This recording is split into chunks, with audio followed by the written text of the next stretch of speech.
Ryan Seacrest here. When you have a busy schedule, it's important to maximize your downtime. One of the best ways to do that is by going to ChumbaCasino.com. Chumba Casino has all your favorite social casino games like spin slots, bingo, and solitaire that you can play for free for a chance to redeem some serious prizes. So hop on to ChumbaCasino.com now and live the Chumba life. Sponsored by Chumba Casino. No purchase necessary. VGW Group. Void where prohibited by law. 21 plus. Terms and conditions apply.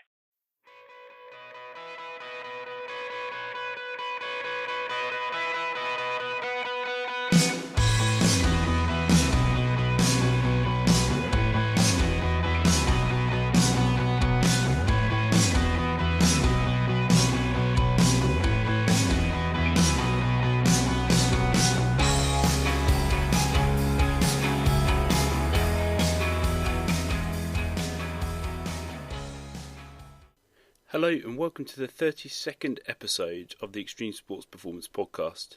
My name is Ryan Blake, I'm the founder and director of Extreme Sports Performance. In this episode I'm speaking to Dr Zoe Wimshurst, who is a performance vision expert.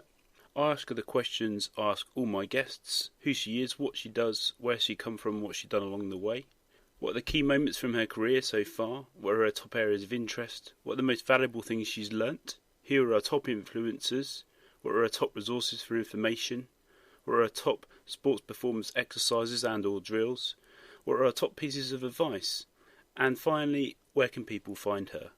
We freestyle a little bit in between questions as normal. Really enjoyed recording this episode with Zoe and learnt lots. Hope you enjoy it too. Here we go. Hi Zoe, welcome to the Extremes Performance Podcast. It's a pleasure to have you on the show today. Thank you very much, Ryan, for having me. I'm excited to chat with you. Brilliant. So can we start off, as we always do, just by me asking you who you are and what you do?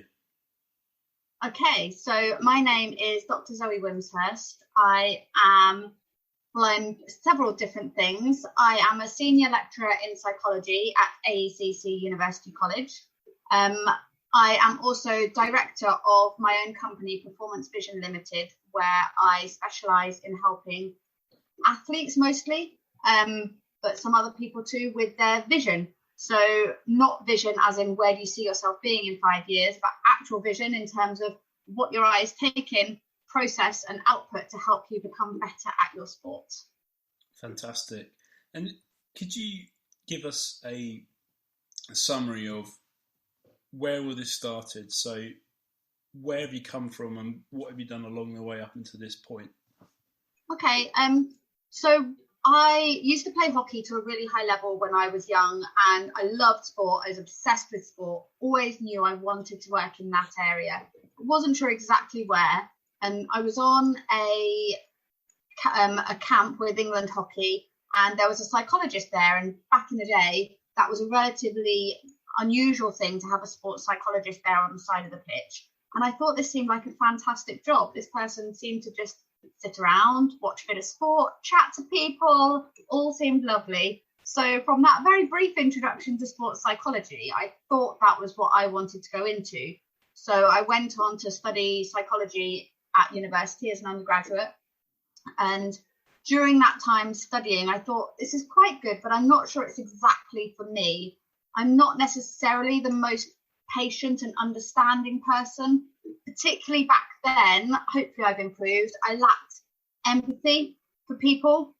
My communication skills weren't that great, but I did love experimenting and trying to find out what makes people tick and what makes them really good at performance in sport, what makes elite athletes different from other athletes. And so when it came to doing my dissertation for my undergraduate level, I was fortunate enough that my university had just bought what's called an eye tracker. So it's something that can actually measure where your eyes are looking.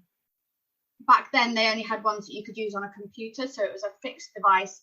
So I could monitor where people were looking on a computer screen. And so I decided to use that for some research into sport. And I investigated where hockey goalkeepers were looking when they were trying to save penalty strokes. And it was really great. I did really well in my dissertation. I went on to study sports psychology at Loughborough University for my master's.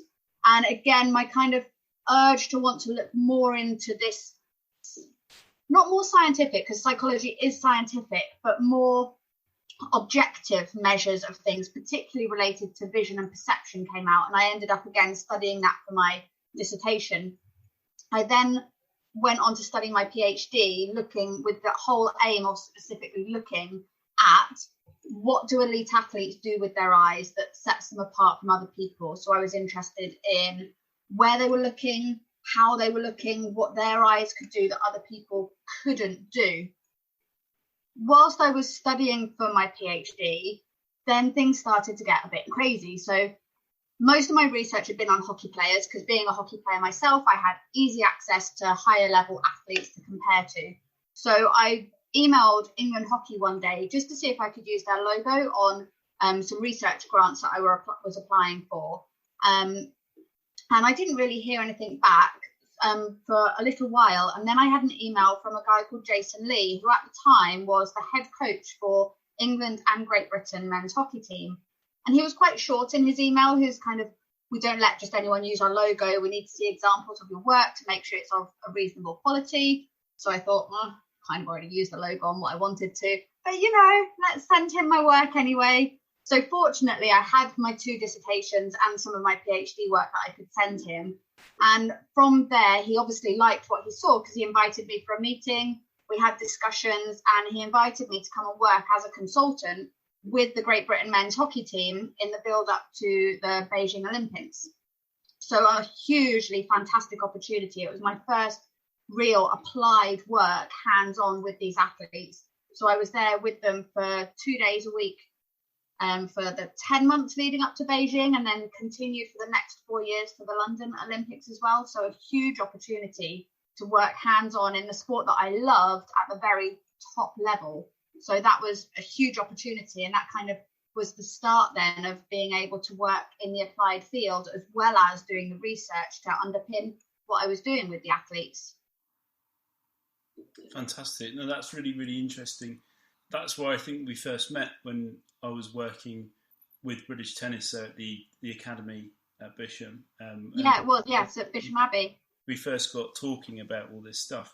Brilliant. So what would you say then, Zoe, have been the key moments for you in your journey so far? Have there been things that have really, like where a light bulb's really gone off, or where you've had really great wins with particular groups of athletes over the course of your journey? So a few different things stick in my mind. So there's a few case studies that I could talk about.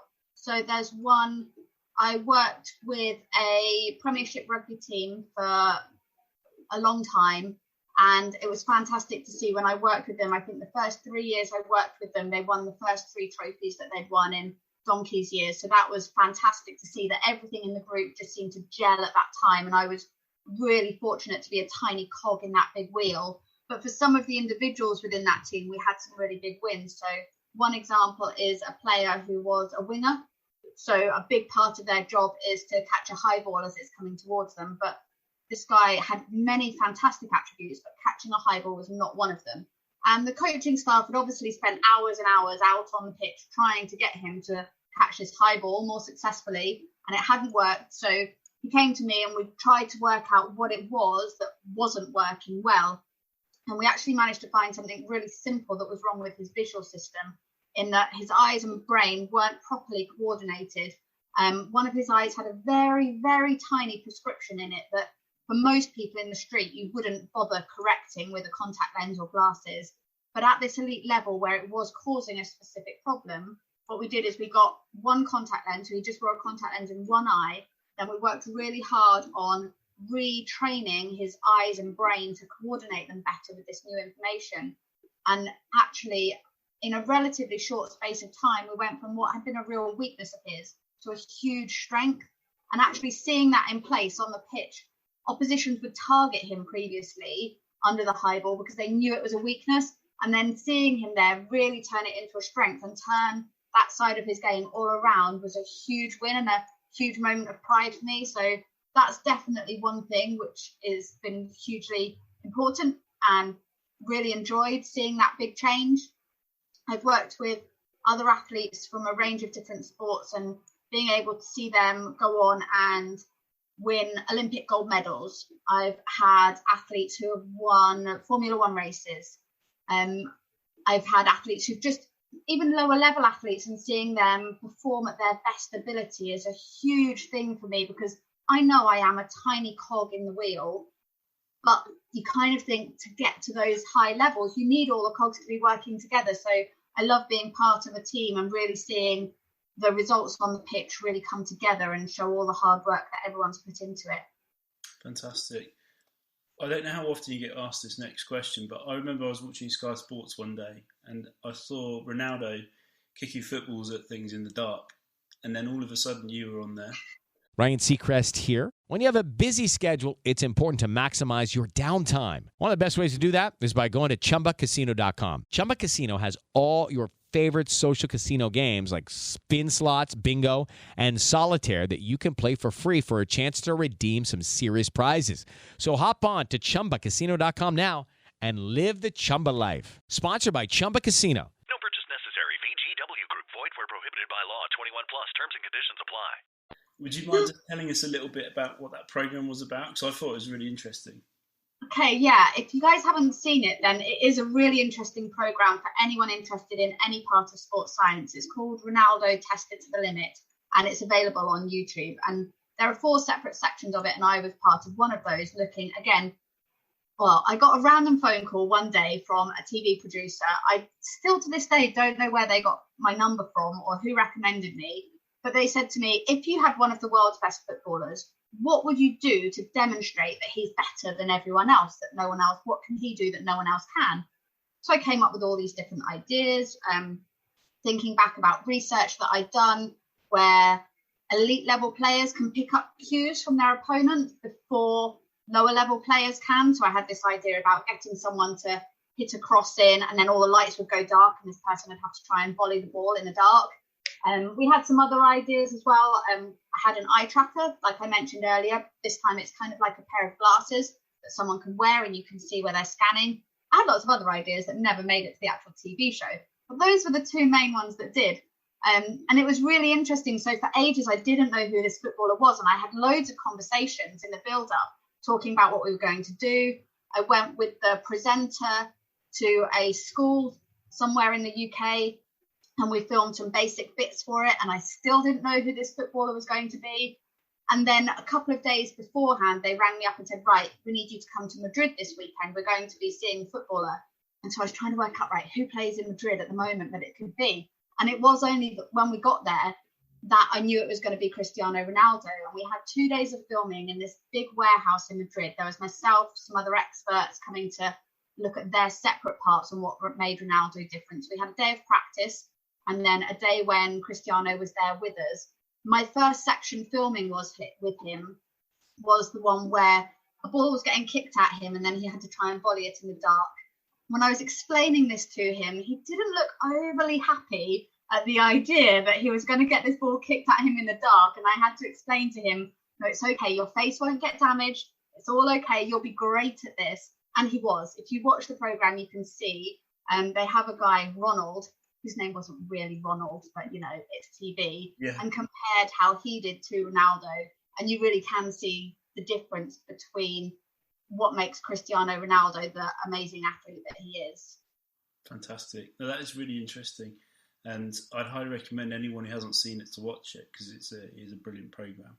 Thank you. That leads really nicely into the next question, Zoe. So, I know you discussed obviously how your journey started out with hockey and psychology, and then kind of you fell into vision from there.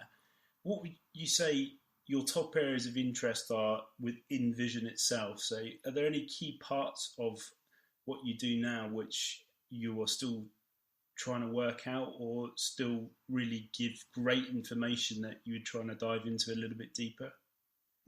Yeah, there's so much. And a big part of what drives me is, although I love working hands-on with the elite athletes and all sorts of athletes to try and help them achieve their best, I find it really important to do the research behind it as well. Research into the vision is not that great at the moment, so I think it's really important that that is done, and is something that I'm really passionate about still doing. So one of the main things is obviously what type of training is best for improving people's vision. That's kind of the bread and butter stuff that I'm always interested in, anything that can help an athlete on the pitch.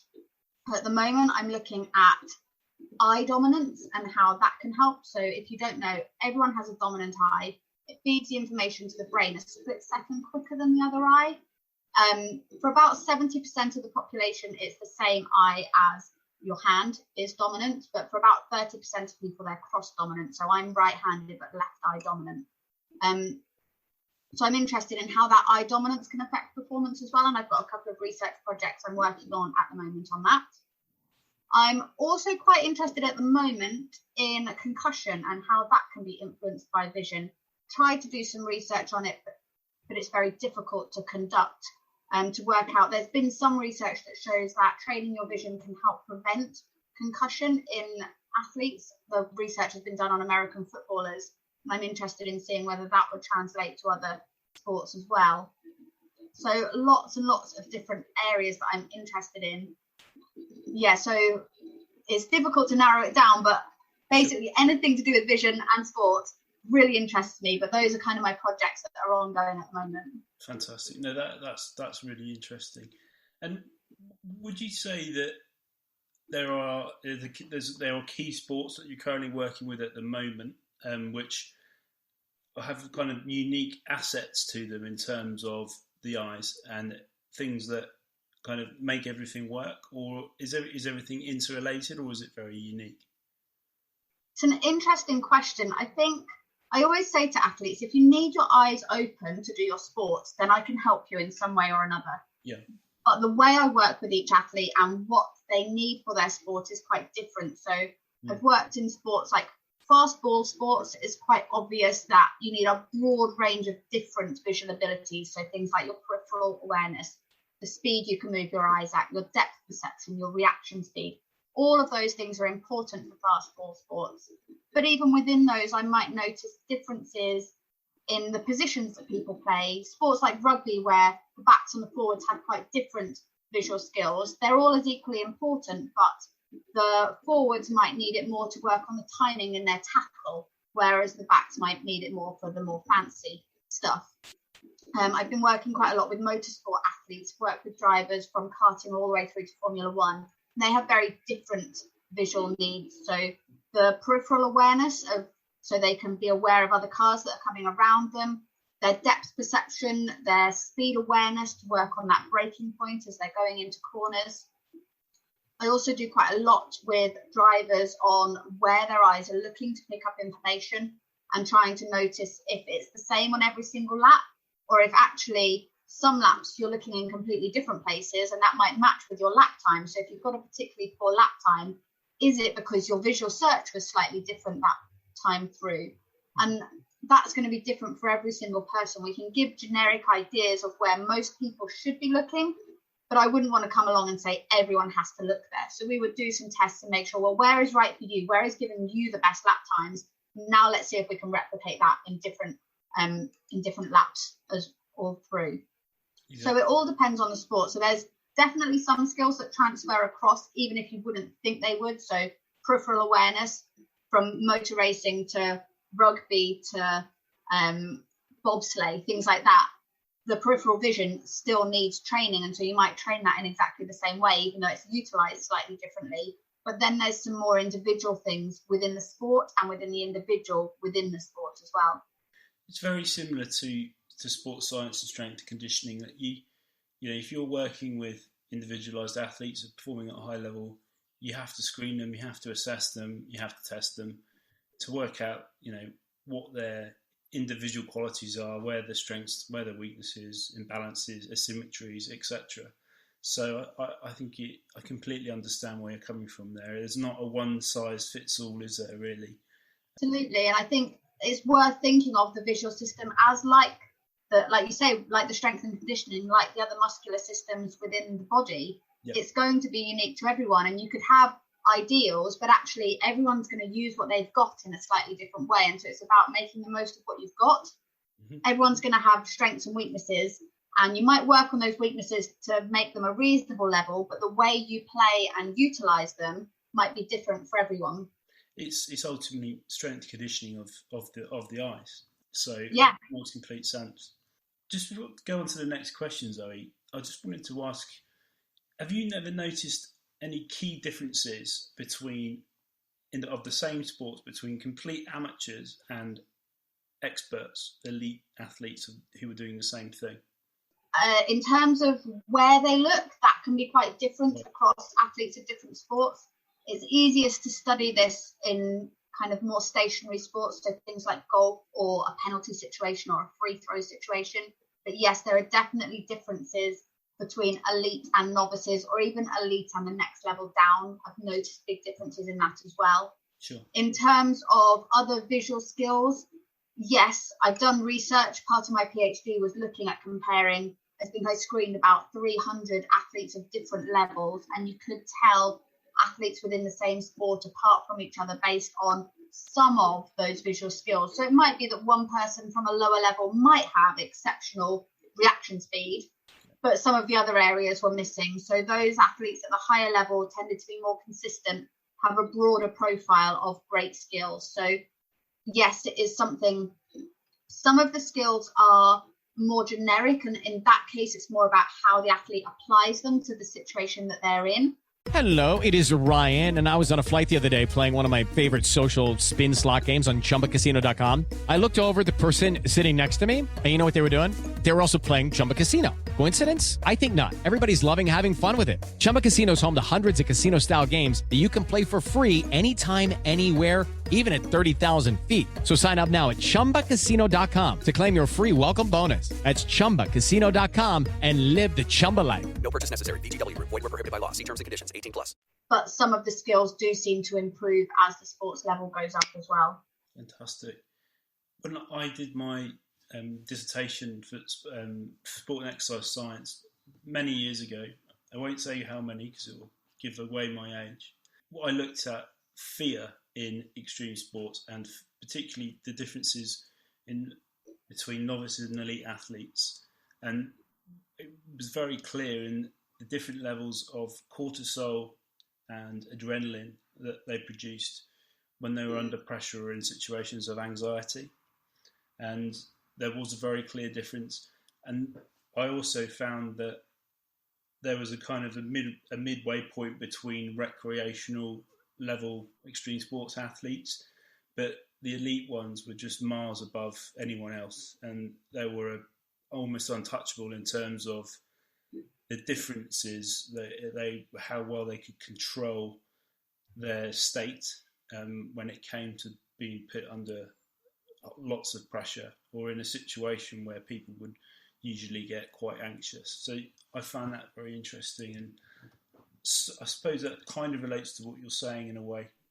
It really does, and actually that's made me think about something else as well. So your visual system is really affected by the state you're in. So the more stressed you are, the narrower your field of peripheral vision gets, which explains why towards the end of a tight football match, you see people just kind of kicking it long and completely ignoring people in loads of space in a really good position because they get stressed and their field of vision just closes off. Right. Whereas the more elite athletes learn how to control that stress so they don't lose that ability to control all their systems, such as their visual system, and can actually keep the peripheral vision and everything else in control. So it's all linked together. Yeah, that's fascinating. So you may have already alluded to this. What would you say, in all of the different environments you've worked in up until this point, what are the most valuable things you've learned overall, or maybe in specific or different environments in your journey?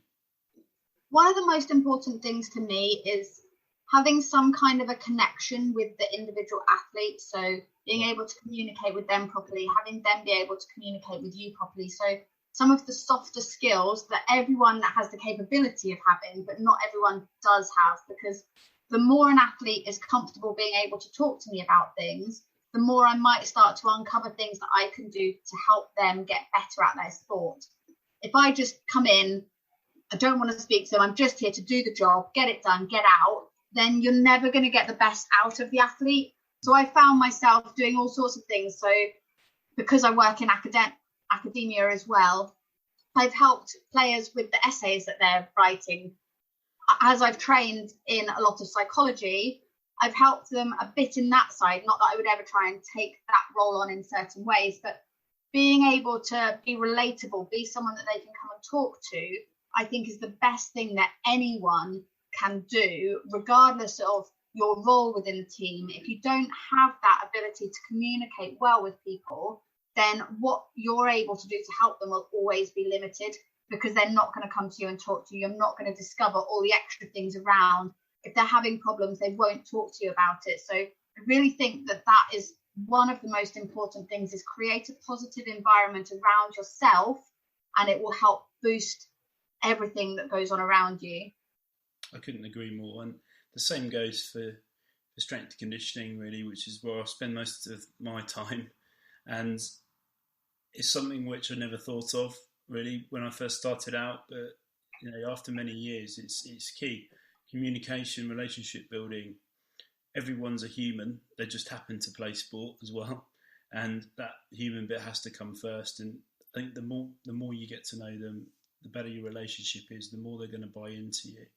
It took me a while to learn. Being a woman working in a hugely male-dominated area, most of the athletes I work with are men, because men's sport is better funded. They're the ones who can afford to pay. Yeah. And I felt at first like you had to come in and you had to have this wall up, because you didn't want people to take advantage or do anything, kind of see you in a different light because you're a woman. So I wanted to act like the more typical male and be that more cold, more hard person. But actually, that's not the right way of going about things. You have to be yourself and true to your strengths, and then everything should fall into place around that.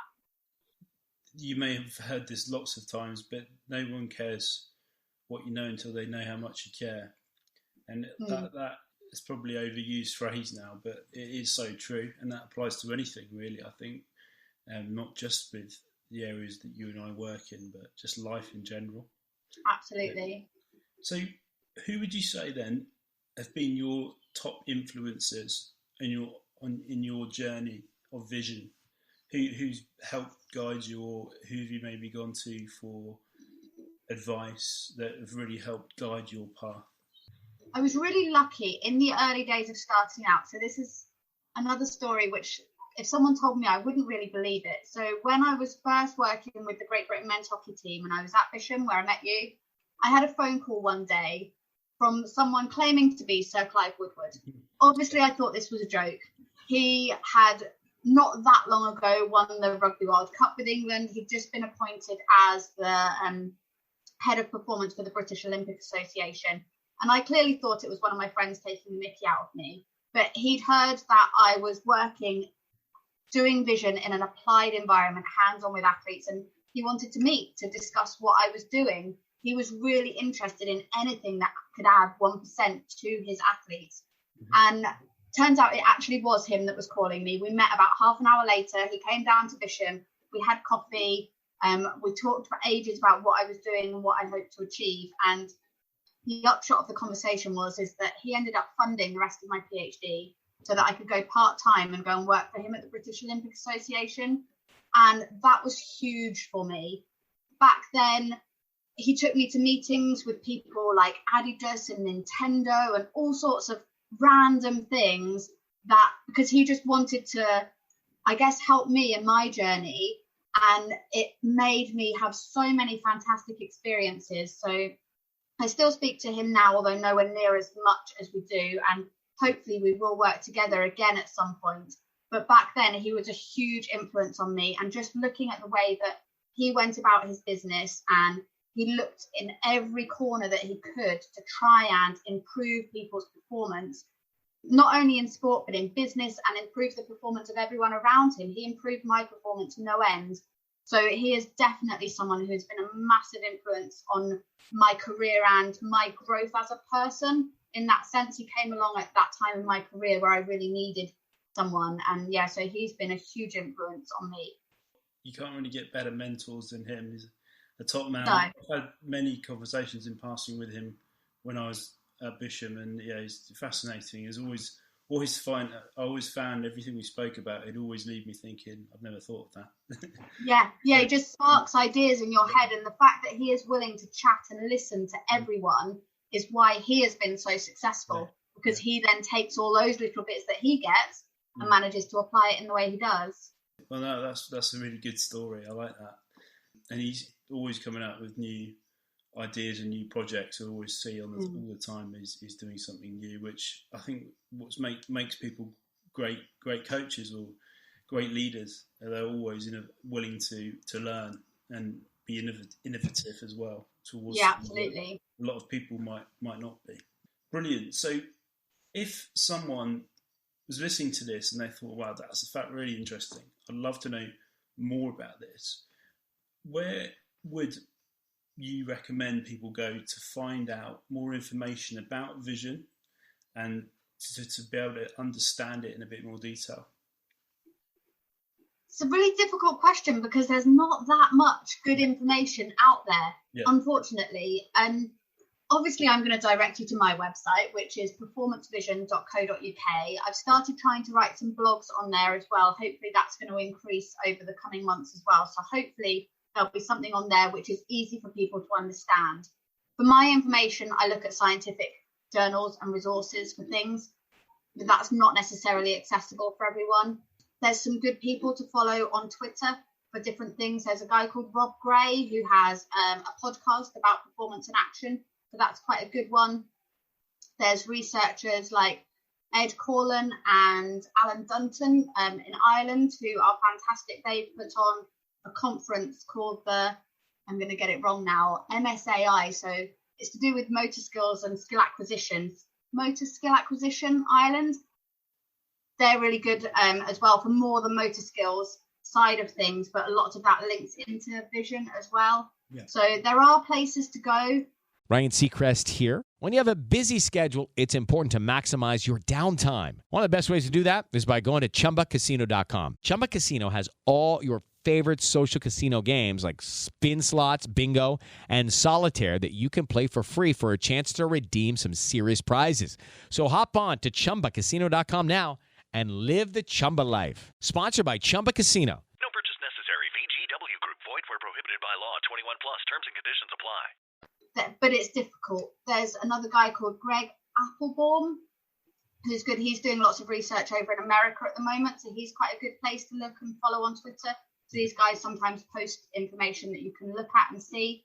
But in general, for kind of the lay person who's not a scientist themselves, there is relatively little out there. Every time I see something, I will try and post it on Twitter or my website so that it can become more accessible, because I think that's one of the big problems with vision is that there just isn't the information for people to be able to understand and everyone to go to and see about it. So hopefully I'll be able to start building that up more. But unfortunately, at the moment, there just isn't a huge amount out there. If anyone can correct me on that and knows of some fantastic resources, send them my way because I would love to see more. Brilliant. Well, first of all, all of the references you've just given, I will put into the show notes. So anyone listening, just click the links below, whatever platform you're listening on, and it will take you straight to what Zoe's just mentioned, including her website. And let's hope that anyone listening also, if they've got any feedback or any good resources, then they can let us know. And yeah, I'd love to hear about it. Also, we'll also put those below as and when we hear them. So, a few more questions though. This one is probably the one I'm most interested in asking you, and it's probably not going to be an easy one for you to answer because it's such a complex topic. But what would you say your top sports performance exercises or drills are that you typically would use with athletes? So let's be less general. So maybe amateur athletes versus advanced athletes to start with. It's okay. This is an easy one for me. There's one thing that I recommend all athletes to do, everyone, and that is learn how to juggle. Really simple thing to do, apparently. But it's so good for your vision. If you're juggling 3 balls, you can't watch all of them at once. So you're having to use your peripheral vision to keep track of where they are. You're having to coordinate your visual system with your motor system to move your hands to where they need to be to throw the ball to exactly the right place. Mm-hmm.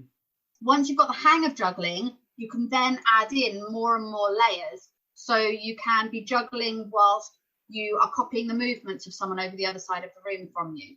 You can be juggling whilst someone else is juggling and you're trying to push each other out of a small area. So working on that core body control while still trying to use your vision, control the balls in front of you. You can be juggle more balls. You can bounce them off the floor instead of up in the air. All sorts of things just to help coordinate that visual system with your motor system and then build it in. And I can't think of a sport really that's not going to help you in. So definitely try and learn to juggle if you can't already. It's really useful for any athlete, any ability, any sport. Well, I've got pre-season cricket training next week with some of my young athletes, so they'll definitely be going to be doing that in their warm-up. Absolutely, and it's really good for competition as well. Send your athletes away during pre-season, get them to come back and have some competitions doing it. See who can do it the most, set out a big circle, see who can knock other people out whilst keeping control of their own balls while they're doing it. So much you can do with it. And also seeing your players learn a new skill that they've not done before can also teach you a lot about how they apply themselves to learning new skills. So very interesting from a psychological perspective as well, to see how people adapt to something new and challenging for them. Yeah, no, that sounds fantastic. That's something which I'll definitely be trying. Good. One thing that I've just thought about, and I don't want to catch you off guard here, but I'm sure I won't. I get often asked, or I often have athletes speak to me about performance challenges when they're playing games during the day and games during the night. And funnily enough, they're not. A lot of it's to do with alertness and fatigue and diet and just, not feeling ready or finding flow, not being in the right state. But is there anything there that might be obvious to yourself, not so obvious to me, in terms of the light during the day and the light at night, or the effect that maybe spotlights can have on vision?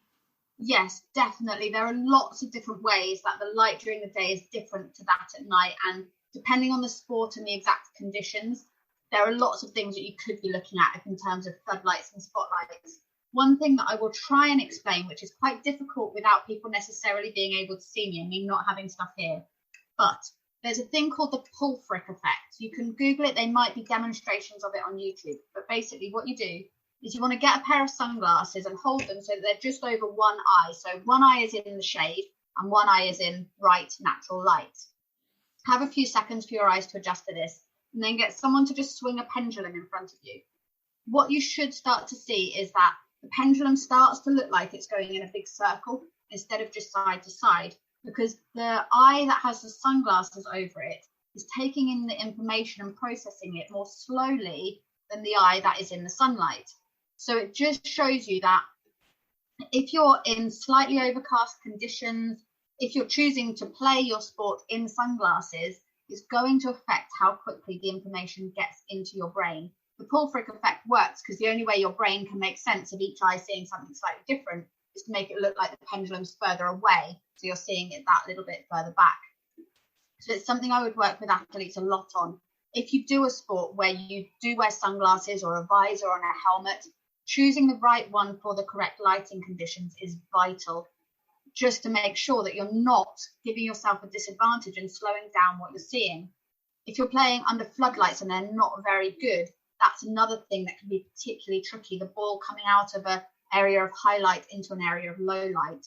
So that's definitely something that is worth considering. So again, maybe you can put a link up to the pull frick effect and see if you guys can look it up and see. It might explain some of the problems, not all of them. There are lots of other things, but that's one thing that is really interesting scientific effect that you can look up and see how that lighting effect does affect people. That's fascinating. So you heard it, guys. There's your second piece of homework. Learn how to juggle first and Google the pull frick. Is it the pull frick effect? Is it? Yeah, I think it's PULFRUCH or ICH, pull frick. I will, by the time this goes live, I'll put a link to it below so you'll be able to click that directly to the best videos I can find. So just to kind of finish off our chat, Zoe, which has been fascinating so far, I've learned so much. Good. What would you say your top pieces of advice would be to athletes looking to improve their vision, who have never ever looked to explore it before and they want to make it better? So the first thing to do, I'm always amazed by how many athletes I see that have never been to see an optometrist to have their eyes, just a basic eye test for them. It's the same way as if you're going to do a physical activity program, you'd want to make sure that all your muscles are working properly before you go out and start trying to run a marathon. So whilst an optometrist won't tell you necessarily, well, they won't tell you everything you need to know for your sports vision, they'll be able to check those foundations out. And that's really, really important.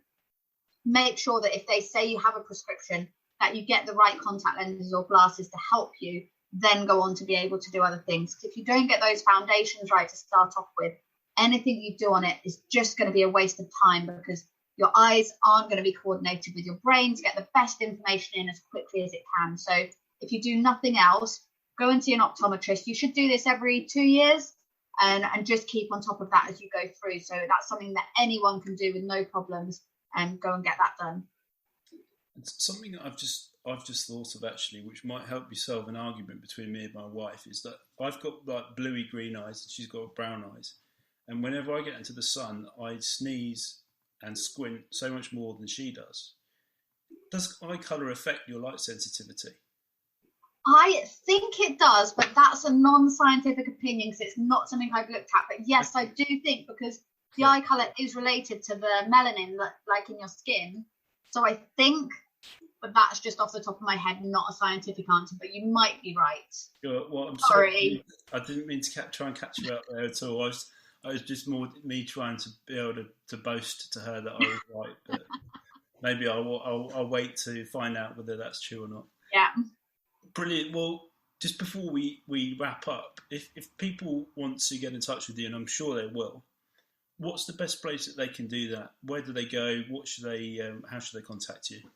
Okay, so lots of different ways. As we said earlier, I've got my website, performancevision.co.uk. You can also email me, which is zoe@performancevision.co.uk, or you can follow and message me on Twitter, which is just @Zoe Wimshurst. I'm happy to respond to any of those, and if anyone's interested, I'm more than happy to chat further and help out in any way I can. Fantastic. Well, thanks very much for your time. That was fascinating, and I hope everyone listening learnt something. I'm sure you did. And please get in touch with Zoe if you have any further questions. But Zoe, thanks very much for coming on the show. It's been a pleasure. Thank you for having me. It's been really great talking to you. Thanks for listening to the 32nd episode. We hope you enjoyed the show. It would really help us out if you could please leave a rating and/or review on whatever platform you're listening on. Be sure to check out our website, www.extremesportsperformance.com. That has details about our in-person and online services, our in-person and online store, our in-person and online education, our media pages, our contact details, and how to subscribe for free to stay informed about company news and updates. Join our social media community on LinkedIn, Instagram, Facebook, YouTube and Twitter. Links to these can be found at the bottom of all pages on our website and via any search engine. Until next time, take care.